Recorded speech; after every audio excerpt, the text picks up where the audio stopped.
So I'm Steve Wood. I'm the founder of the Living Water Ministries. Ministry started 2017. A little story behind that. I accepted Jesus when I was 10 at a passion play. But then high school hit and craziness hit, chasing girls and partying to no end. My life was completely going the opposite way from Jesus. Made the decision to join the Marine Corps after high school. My father was in the Marines. Through a series of events and blowing my knee out, that didn't work out. So I started working in corporate America. I'm married to a beautiful wife for 24 years, got 2 boys, 22 and 19. But everything came to a head in my life in 2014. My father had got diagnosed with stage 2 colon cancer in 2010. 2014, shortly after that, the cancer had spread to his kidney, liver, and lungs.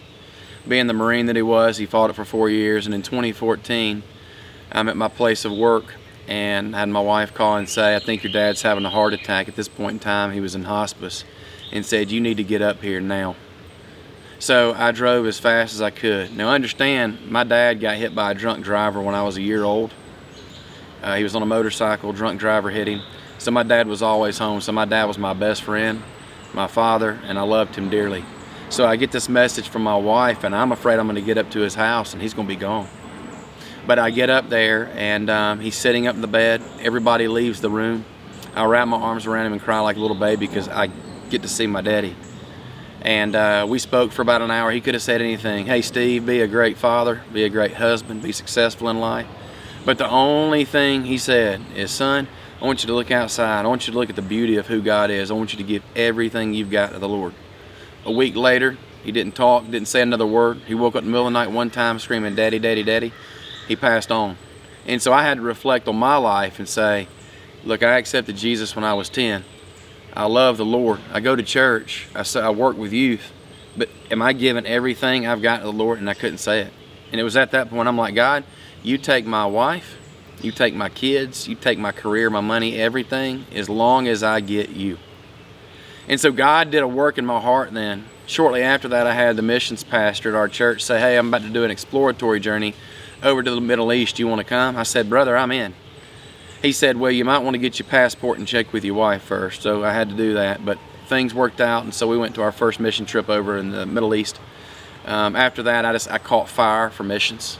At the time, I just said, I want to go into full-time ministry, but God had different plans. The person who was discipling me said, "You're not ready yet." And I said, "Tell me I'm not ready. I'm a Marine. I'll show you." And he's like, "Brother, God is saying you are not ready."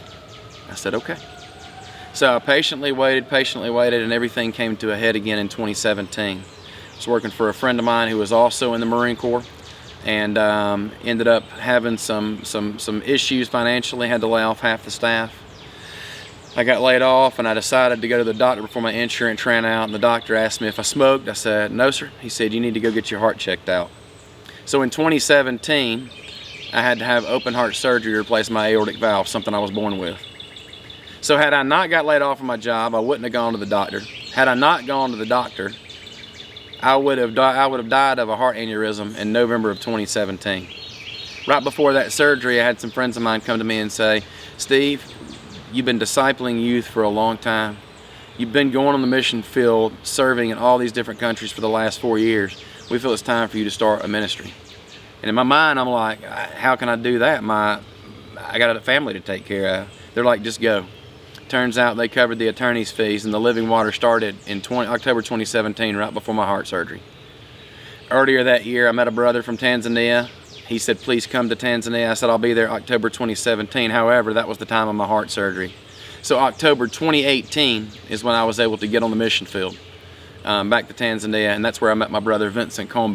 So I'll let him share a little bit of his testimony with you. Yeah, so my name is Vincent Komba. I was born in a very good, very big family, a family of 11 children, and I am the youngest. I grew up in a very poor family, very poor community. And all of my siblings, when they finished the primary school, they had to go to different cities to get a job. So I remember when I was 13 years old, I also finished my primary school, and I told my father, "I'm also going." And my father is like, you are going nowhere. You are staying here with me so as you can help me raising and keeping my animals, the cows and the goats, taking them to the bushes. So I started doing that, going to the bushes with my father's goats and the sheep. But again, I went to my pastor and I told my pastor, I've been coming to church since I was little, but I've realized that it's not just about coming to church and singing Christian songs and memorizing the Bible verses. It's a personal walk. So please, would you lead me? I want to start my personal relationship with Jesus Christ. So he led me through some scriptures and the prayer, and that's the day I started my personal walk and relationship with Jesus Christ.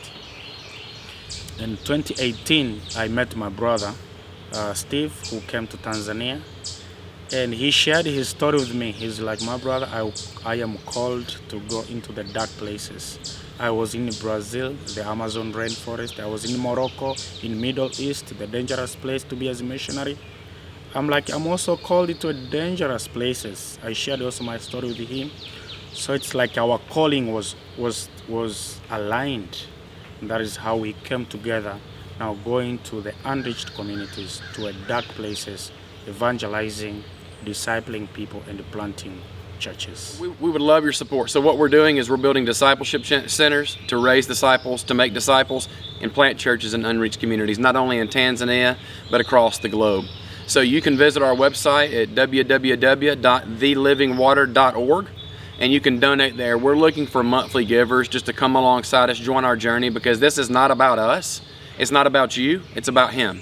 So let's join the cause together and take the fight to the enemy and pierce the darkness. Yeah, and in the communities we are working, we have a lot of people who would love to come to the discipleship school and be equipped, but many of them are very poor. They can't afford going to the school. So we are praying that we can have many people who can come alongside and support these disciples so as they can be equipped, and also we can journey with them to go to the unreached communities and plant churches.